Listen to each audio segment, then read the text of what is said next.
The last day of the Ministerial Institute in Battle Creek, Michigan was January 3, 1875. Ellen White was ill.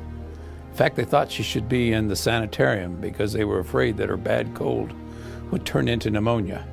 But James White didn't want her to go to the sanitarium. He wanted the people at the Ministerial Institute to be able to hear her.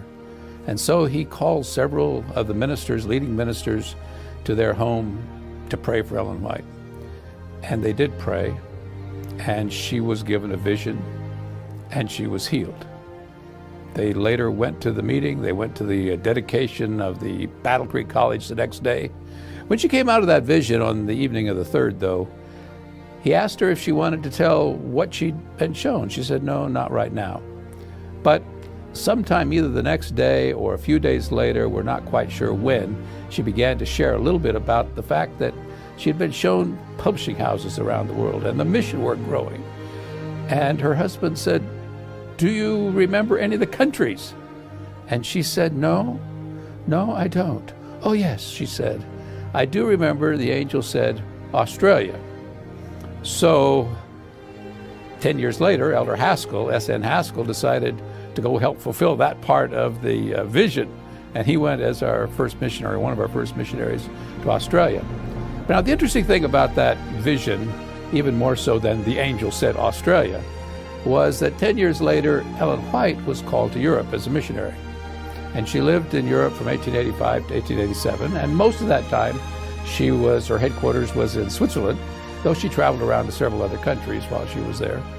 But when she first got to Basel, to where our headquarters of our work was in Europe at that time, Basel, Switzerland, why, they wanted to give her a tour of the building, and so they took her to the printing facility, and she came into the room and she looked around, and she said, I think I've been here before.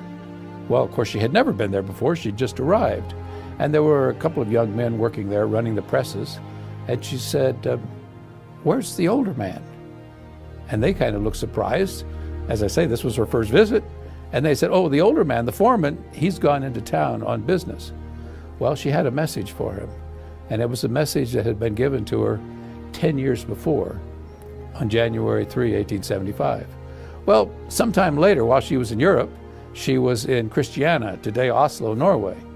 And we had a publishing house then in what's now Oslo.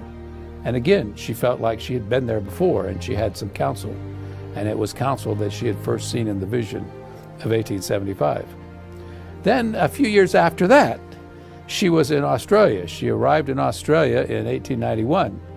And after a short span of time getting there and all, why, they took her to the publishing house in Melbourne. And once again, she said she'd seen these presses. And once again, it was from that same vision in 1875. And she had some counsel for them that had been given to her now 16 or so years before. So when God speaks to a prophet, sometimes it's counsels on things that have happened in the past so we can learn lessons. Sometimes it's for things that are going on right now so we can have counsel on how to do things better. And once in a while, it's like this vision, the counsel is given way in advance. And we then, when we hear about the stories, we can know that God is actually speaking through this prophet because of the miraculous way the messages have come.